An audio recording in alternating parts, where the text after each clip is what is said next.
Em janeiro foi divulgado no portal do Grupo Dignidade os dados do relatório anual de mortes e violências contra pessoas LGBTs. Mas, curiosamente, a mídia não tem repercutido esses dados. Vamos dar uma olhada? Em 2022 ocorreram 256 mortes violentas contra pessoas LGBTs, o que representa uma queda de 18,9% em relação ao ano anterior. No primeiro ano do governo Bolsonaro, essa queda foi de 22%. No segundo ano, 28%. No terceiro ano, houve um aumento de 33%. E ainda assim, esse número ficou abaixo da média dos últimos 10 anos. A justificativa apresentada para a queda no número total de mortes do último ano, apresentada pelo Grupo Gay da Bahia, que é o responsável pela elaboração desse relatório, é a mesma lá de 2020. A pandemia e o medo do discurso de ódio do governo que teria feito as pessoas ficarem mais reclusas em casa.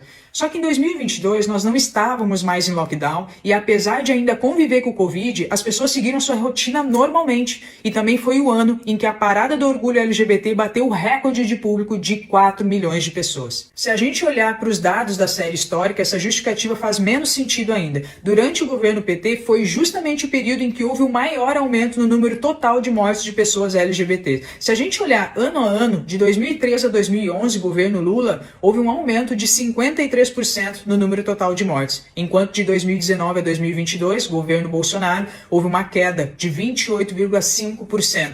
E foi contra esse governo que apostaram alto na narrativa de opressão, repressão, perseguição e uma explosão no número de mortes. Indo além, se a gente olhar o resultado por regiões, o Nordeste foi considerada a região mais perigosa para a comunidade LGBT por ter concentrado 43% do total de mortes no país, enquanto a região Sul foi considerada a mais segura por ter tido apenas 5,8% do total de mortes. Se historicamente o PT fez maioria de votos no Nordeste e a bandeira do PT hoje é que o amor venceu, como explicar que na região onde o amor sempre venceu foi justamente a região em que concentrou o maior número de mortes contra pessoas LGBTs?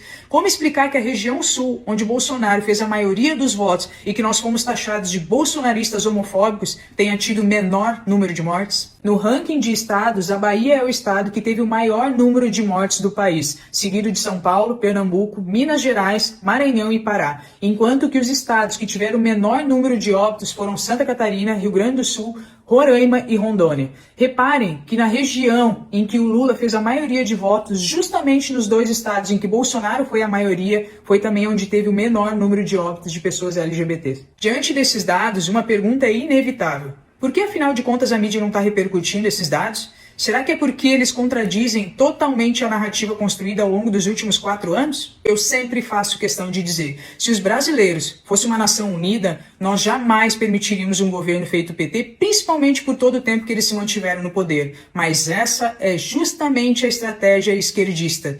Provocar a divisão de classes através de discursos repetidos paulatinamente, dividindo as pessoas entre héteros e homossexuais, brancos e negros, ricos e pobres, homens e mulheres, porque quando eles dividem as pessoas, sempre vai ter um lado que vai se sentir oprimido, excluído e prejudicado. E é a essas pessoas que eles direcionam um discurso feito canto da sereia. E são essas pessoas que mais facilmente serão manipuladas com um discurso de justiça social e democracia. Enquanto as pessoas continuarem acreditando em narrativas e ignorando completamente os fatos, elas vão continuar sendo enganadas e vão continuar defendendo aquilo que justamente as prejudica. E não sou eu que estou dizendo isso, são os dados, são os fatos. Se eu posso dizer mais uma coisa para vocês, sejam mais racionais e menos passionais.